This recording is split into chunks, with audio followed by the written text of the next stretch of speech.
Bonjour, nous allons aborder aujourd'hui la formation plongeur nitrox. D'abord, un petit rappel sur la composition de l'air. L'air contient 78% d'azote, 21% d'oxygène, 1% d'autres gaz, le dioxyde de carbone, la vapeur d'eau, de l'hélium. En fait, pour nous, on peut simplifier 79% d'azote et 21% d'oxygène. Nous simplifierons même donc à l'extrême, parfois, pour si on a des calculs à faire, on prendra 80% d'azote, 20% d'oxygène. Un autre rappel, les gaz dans l'organisme. En fait, l'oxygène est absorbé par la respiration et par dans notre métabolisme. Ça dégage du gaz carbonique. L'azote, elle, n'est qu'un diluant. Il ne sert pas au métabolisme, donc sort directement. Mais petit à petit, il sature notre organisme. Nous sommes là tous saturés en azote, mais avec 0,79 bar de tension. Donc la tension, c'est la pression partielle de gaz dissous. Par contre, si nous descendons en plongée, plus nous descendons, plus la pression augmente, donc plus la pression partielle en azote augmente, et plus la saturation de notre corps est importante. Lorsqu'on remonte, eh bien cette pression diminue, donc petit à petit, nous éliminons l'azote que nous avions dissous en plus. Par contre, si on remonte très rapidement, eh bien là des bulles se forment et c'est l'accident de décompression. Le principe du nitrox, c'est l'azote est le gaz responsable de l'accident de décompression. En diminuant la proportion d'azote du mélange, on diminue la saturation du corps pour ce gaz. On remplace une partie de l'azote avec de l'oxygène et donc on a moins de saturation. Le nitrox, nitro pour nitrogène, azote en anglais, ox pour oxygène. Le nitrox, c'est un mélange d'azote et d'oxygène, normalement suroxygéné. Une convention pour la désignation des mélanges, XXYY, XX pour le pourcentage d'oxygène, YY pour le pourcentage d'azote. Ainsi, un nitrox 40-60 contient 40% d'oxygène et 60% d'azote. Aussi noté EAN40 pour l'acronyme Enriched Air Nitrox pour les anglo-saxons. C'est ce que nous trouvons sur nos ordinateurs généralement. Donc la plongée nitrox, en fait, si nous plongeons avec quelqu'un qui a de l'air, on voit que le plongeur nitrox, lui, sature beaucoup moins vite. En fait, c'est comme s'il plongeait à l'air, mais à une profondeur moindre. D'où la notion de profondeur équivalente R, PEA. Pour un mélange nitrox donné, c'est la profondeur d'une plongée en respirant de l'air qui aurait la même pression partielle d'azote. Ainsi, par exemple, un mélange de gaz contenant 36% d'oxygène, EAN36, utilisé à 27 mètres, a une profondeur équivalente R de 20 mètres. Comment calcule-t-on cette profondeur équivalente? Avec une formule qui permet d'utiliser avec un mélange nitrox des tables prévues pour l'air. Pression absolue équivalente R est égale à pression absolue fois le pourcentage d'azote dans le mélange nitrox divisé par le pourcentage azote de l'air. Pour obtenir la profondeur, on applique les mêmes règles qu'avec de l'air. Avantage du nitrox, augmenter le temps d'immersion sans palier. Diminuer le temps des paliers, si on en a. Diminuer les risques d'accident de décompression pour un même profil de plongée qu'à l'air. Donc en fait, on nous plonge comme si on était à l'air, mais on est plus en sécurité puisqu'on sature moins. Diminuer le volume de gaz consommé. Diminuer le risque d'essoufflement pour un effort donné. Et procurer un meilleur confort à l'issue de la plongée. On est un peu moins fatigué, notamment au bout d'une semaine de plongée. Ça se sent. Un exemple. Une plongée à 50 mètres de profondeur. Dans le cadre de la respiration à l'air, la pression partielle en azote est égale à 6 bar fois 0,8, donc 4,8. Pour une respiration nitrox 40-60, la pression partielle en azote est égale à 6 fois 0,6, donc 3,6 bar. Pression absolue équivalente R, 3,6 bar fois 100 divisé par 80, ça fait 4,5, donc une profondeur équivalente R de 35 mètres. Mais, parce qu'il y a un mais, la respiration au nitrox qui est entre 60 à 50 mètres, la pression partielle en oxygène est égale à 6 bars fois 0,4, donc 2,4 bars. Et c'est toxique. L'oxygène est toxique à partir de 1,6 bar de pression partielle, et même risqué dès 1,4 bar. Définition des pressions partielles, je vous rappelle, c'est la pression qu'aurait le gaz s'il occupait seul tout le volume. Pression partielle est égale au pourcentage d'oxygène fois la pression absolue.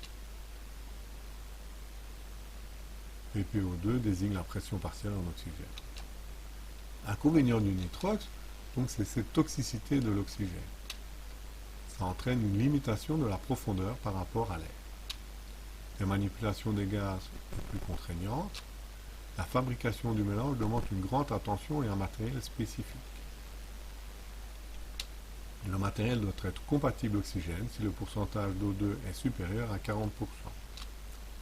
La bouteille est obligatoirement compatible oxygène. La plongée est souvent plus onéreuse. Les accidents dus à l'oxygène. Toxicité sur le système nerveux central, c'est l'effet Paul-Bert. Toxicité pulmonaire, l'effet Lorentz-Smith. L'effet Paul-Bert, en général inexistant lors de la plongée à l'air pur. C'est la limite principale pour les plongées au nitrox. Les conditions d'apparition, c'est une exposition à une pression partielle en oxygène supérieure à 1,6 bar en milieu humide, avec une susceptibilité variable selon l'individu.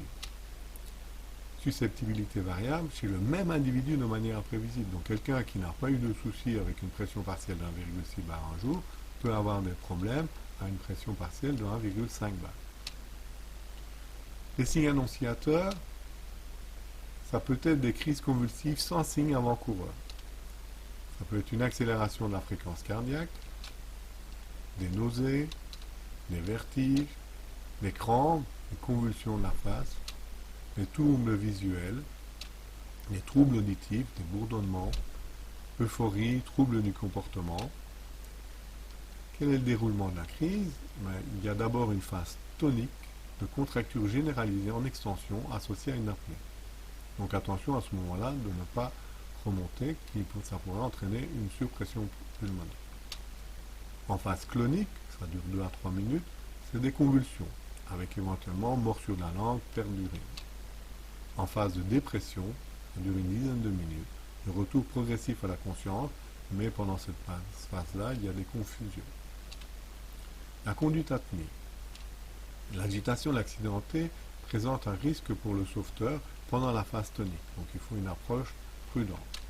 Les risques de suppression pulmonaire pendant la phase tonique existent tout à fait, donc il vaut mieux pas remonter à ce moment-là, juste contenir l'accidenté, et attention à la perte d'embout, à la remontée pendant la phase tonique, et les morsures de la langue, les traumatismes pendant la phase de confusion.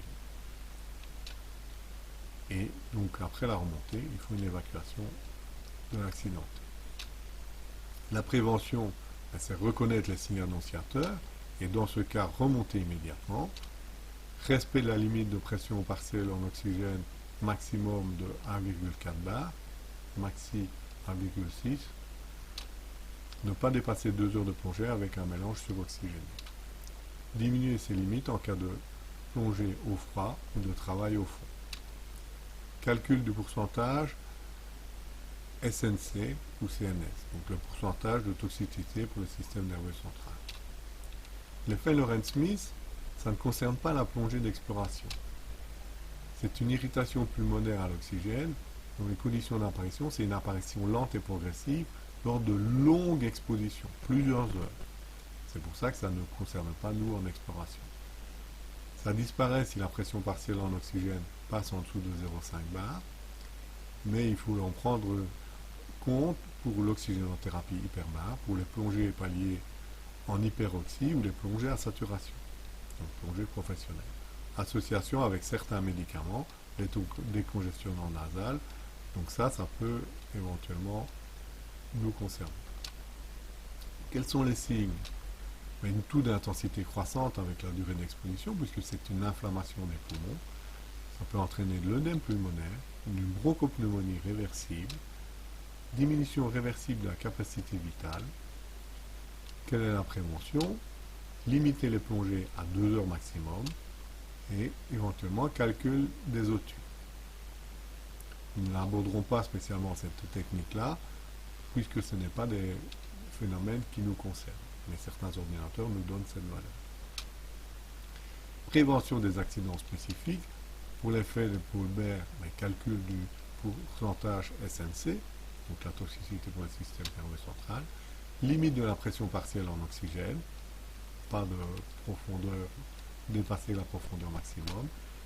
Et donc les limites de la pression partielle en oxygène, on l'établit par calcul, avec un tableau ou avec un ordinateur. Calcul à profondeur maximum, connaissant la limite de toxicité de l'oxygène, PPO2 max, quelle profondeur puis-il atteindre avec un mélange contenant un certain pourcentage d'oxygène? PPO2 max est égal à la pression absolue fois le pourcentage d'oxygène, donc la pression absolue maximum doit être inférieure à la pression partielle en oxygène maximum divisé par le pourcentage d'oxygène. Exemple, profondeur maximum pour un nitrox 32,68 avec un seuil de toxicité à l'oxygène de 1,4 bar. Eh bien, la pression absolue maximum elle doit être inférieure à la pression partielle en oxygène maximum divisé par le pourcentage d'oxygène, donc inférieure à 1,4 divisé par 0,32, donc inférieure à 4,375. La profondeur maximum est donc de 33,8 mètres. On peut aussi trouver la profondeur maximum avec un tableau. Et donc voici un tableau, et donc on prend le pourcentage de notre mélange, par exemple un nitrox 36, et on choisit la profondeur maximum PPO2 maximum, 1,4 bar, et donc la profondeur maximum est de 29. La décompression lors de la plongée au nitrox, comment fait-on? Eh bien donc, on peut utiliser table air ou un ordinateur air, donc en fait on ne change rien, on plonge comme si on était à l'air, et on respecte les paliers que nous donnent nos moyens de décompression. C'est la technique CFR. On peut utiliser une table air avec une profondeur équivalente, on peut utiliser une table nitrox ou un ordinateur nitrox. C'est quand même la technique qu'on utilise le plus souvent maintenant. La profondeur équivalente, soit on la calcule, soit on utilise un tableau. Et donc on voit ici que pour un mélange par exemple 40-60, la profondeur maximum est de 25 mètres. À 25 mètres, la profondeur équivalente est de 16,25.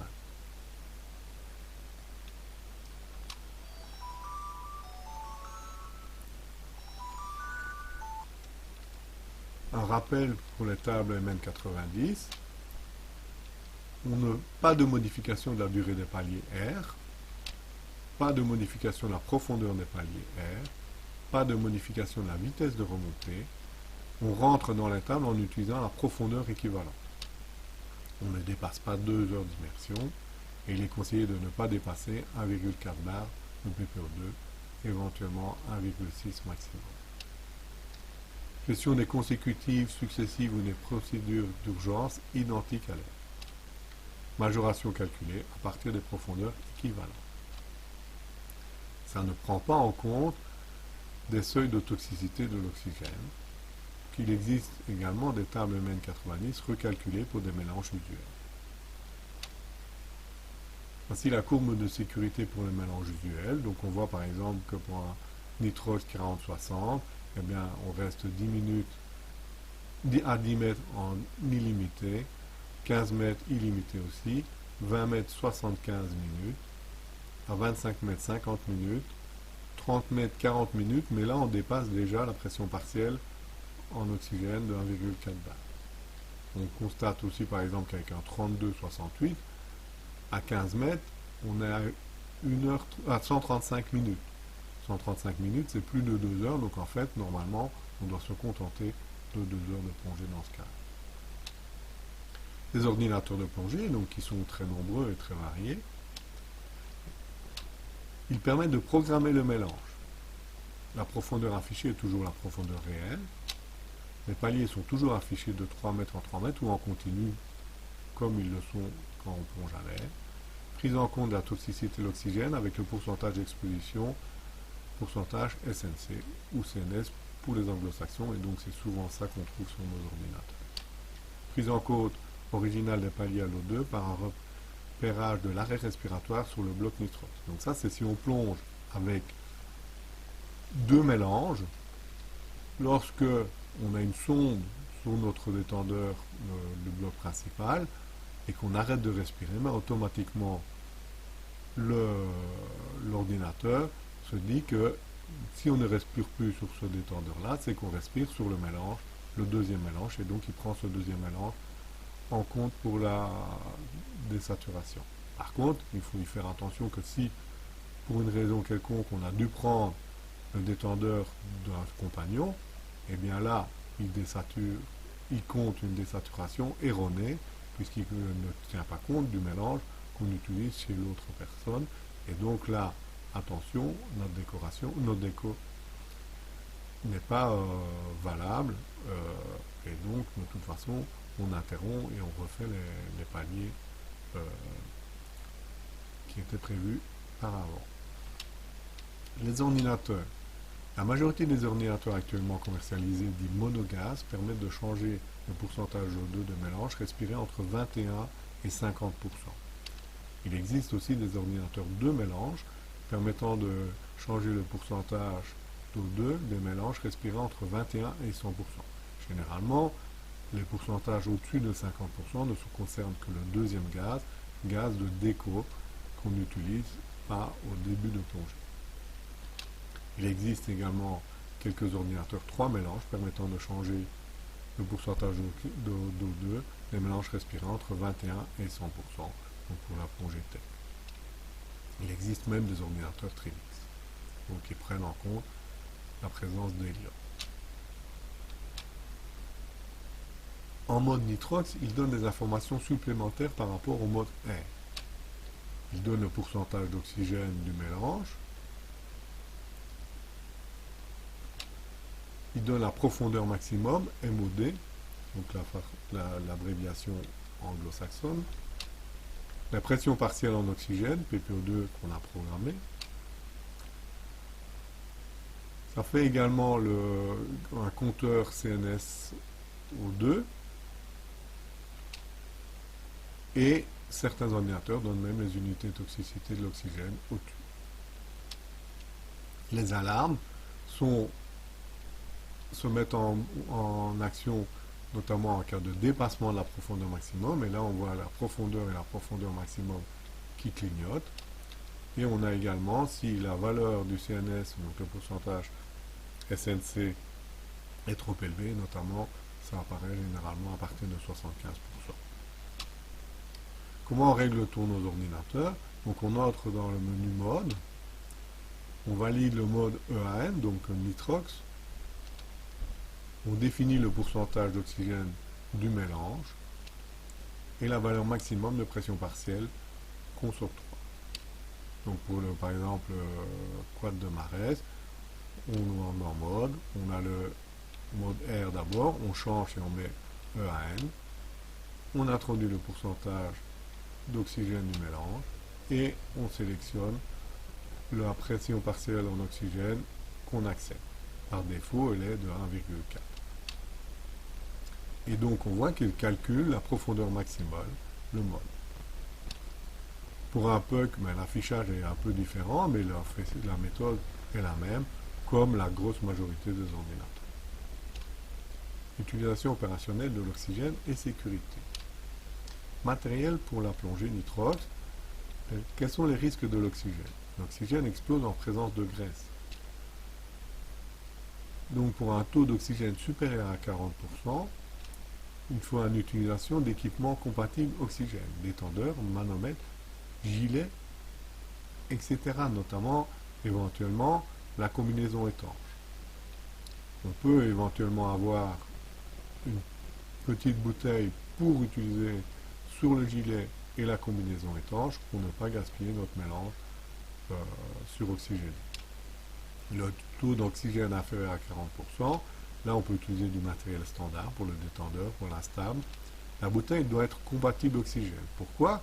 Parce que l'oxygène pur peut être d'abord chargé et ensuite rempli à l'air. Donc comme on passe par une phase où il y a l'oxygène pur, et bien donc on est au-dessus de 40% dans la bouteille et donc il nous faut une bouteille compatible oxygène. Donc ces équipements compatibles oxygène, c'est une utilisation exclusive de mélange avec les nitrox. On ne la contamine pas en gonflant de l'air.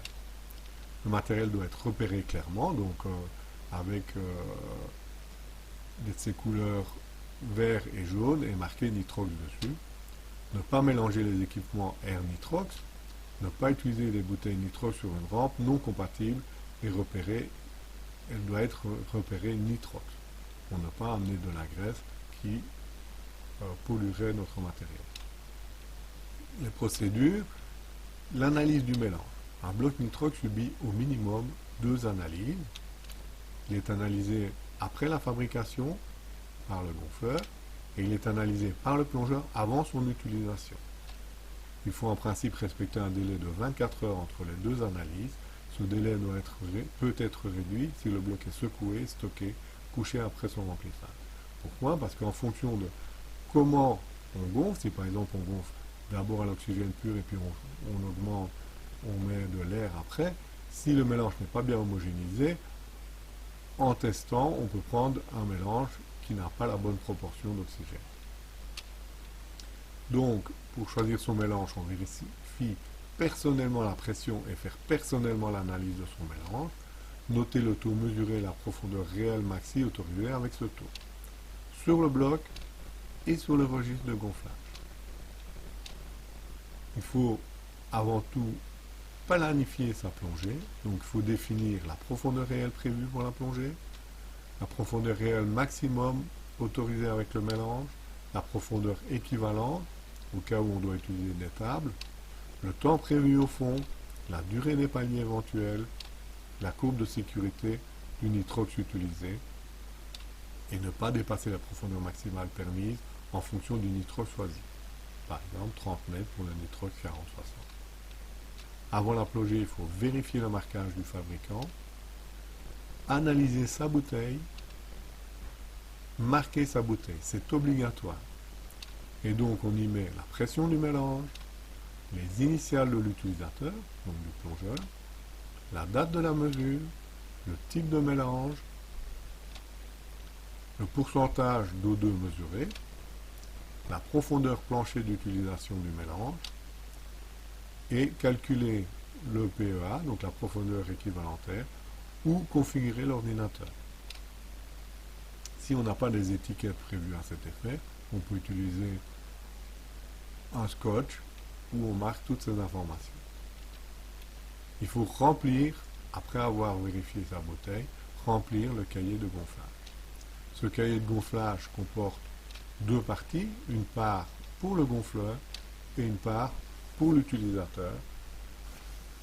Donc, le gonfleur met la date de fabrication, l'identification du bloc, le pourcentage d'oxygène qu'il a fabriqué, la profondeur maximum utilisable, la pression finale du bloc et il signe. L'utilisateur met la date d'analyse, il est analysé par, donc il met son nom, le pourcentage d'oxygène analysé, le mode ou la profondeur maximum utilisable et la pression mesurée. Donc, avant tout, pour tester son mélange, on étalonne le testeur.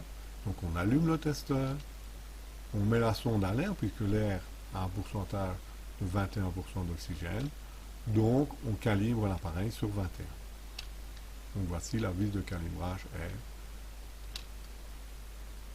Ensuite, on ouvre très légèrement le robinet de la bouteille. On appuie le dôme de prélèvement sur la bouteille, donc on le met après pour que l'analyseur ne reçoive pas un gros choc de pression si on le mettait d'abord. C'est un appareil sensible et il faut y faire très attention. Il faut ensuite fermer le robinet après 15 secondes ou quand le chiffre ne bouge plus. On fixe la valeur en appuyant sur le bouton. Quel est l'entretien du matériel? Mais il faut un rinçage à l'eau douce comme pour le matériel R. Ne pas mélanger du matériel R avec du matériel nitrox ou oxygène, risque de contamination par les graisses présentes sur le matériel R. Ne pas utiliser de la graisse silicone ordinaire, mais uniquement des graisses spéciales compatibles O2. Utiliser du matériel compatible de nitrox si le pourcentage d'oxygène est proche ou supérieur de 40%. Comment fabrique-t-on les mélanges? Eh bien, on fait soit par fabrication par flux continu ou injection par stick, fabrication par pression partielle ou fabrication par dénitrogénation ou méthode par séparateur à membrane. Donc voici une fabrication par flux continu. Donc en fait, vous avez ici l'arrivée d'air du compresseur. On amène par une autre ouverture l'oxygène en réglant le débit de façon précise pour que, après passer à une partie mélangeur, ici elle est un petit peu petite, généralement c'est le plus gros comme mélangeur pour avoir une bonne homogenation, et bien la sonde mesure la qualité du mélange pour voir si on a bien le pourcentage voulu, et ça passe par le compresseur qui remplit la bouteille. Fabrication par pression partielle, donc en fait on utilise une lyre avec un gros manomètre qui permet d'avoir une plus grande précision. On remplit une certaine quantité d'oxygène dans le bloc et ensuite on le gonfle avec de l'air pour compléter la pression. La procédure autorise 5% sur la précision du mélange, c'est moins facile d'avoir une bonne précision de mélange. La fabrication par pression partielle, à partir d'un bloc vide, parce que là c'est plus facile de calculer, mais il est possible de calculer avec déjà un bloc qui contient un mélange. Remplissage de l'oxygène, d'abord, complété par l'air. On ne dépasse pas 5 bars par minute pour le gonflage, car le mélange suroxygéné est plus fragile, il ne faut pas qu'il surchauffe. Il faut laisser refroidir le bloc et réajuster la pression si nécessaire, puisqu'en fait, les calculs ont été faits pour une pression finale déterminée. Si on n'y est pas, eh bien on n'a pas la bonne proportion dans le mélange. Comment fait-on pour calculer des pressions partielles? Donc, la pression initiale, c'est la pression initiale dans le bloc, en oxygène, puis la pression finale de chargement. La pression initiale d'oxygène à introduire dans la bouteille est égale à PI. C'est le pourcentage d'oxygène moins 21 divisé par 79 fois la pression finale du bloc. Par exemple, pour un mélange nitrox 40-60, on introduit d'abord 48,1 bars dans la bouteille et puis on la gonfle après jusqu'à 200 bars. On a une autre technique de fabrication du nitrox qui est beaucoup plus facile, où là c'est le compresseur qui, par dénitrogénation ou méthode de séparateur par membrane, donne le mélange souhaité. Quel est le contenu de formation et qualification fédérale de la FESSM? En fait, le cursus fédéral prévoit deux niveaux de plongeurs, le plongeur nitrox et le plongeur nitrox confirmé. Un niveau de moniteur, le moniteur nitrox. Le plongeur nitrox, quelles sont les conditions de candidature? Il faut être titulaire d'une licence FESSM en cours de validité. Il faut être âgé d'au moins 14 ans à la date de la délivrance du brevet. Être titulaire du niveau PE12 de la FESSM ou brevet admis en équivalence, ou PES H12, donc un plongeur en situation de handicap à 12 mois. Il faut présenter le carnet de plongée, avoir effectué au minimum 10 plongées dans la zone des 20 mètres, attesté sur le carnet de plongée, ou par mention sur le passeport, ou par fiche justificative dûment remplie. Le contrôle médical, il faut se conformer aux préconisations exposées en fin des chapitres généralité du MFT. Donc il n'y a pas de certificats médicaux particuliers pour la plongée au nitrox. Quelles sont les prérogatives du plongeur? Le plongeur titulaire de la qualification plongeur nitrox pourront utiliser les mélanges nitrox les plus appropriés avec un maximum de 40%. Il faut être plongeur nitrox confirmé pour utiliser un mélange plus riche en oxygène ou pour utiliser des changements de mélange en cours de plongée. Les plongeurs nitrox ont les mêmes prérogatives que celles définies par la partie du code du sport correspondant à leur niveau. Ils ne peuvent pas aller plus profond si ce n'est pas changé par rapport au fait qu'ils font de la plongée nitrox. Voici donc deux livres classiques sur le nitrox et quelques sites que j'ai utilisés pour faire cette présentation. Voilà, je vous remercie de votre attention et puis j'espère qu'on se rencontrera bientôt. Au revoir.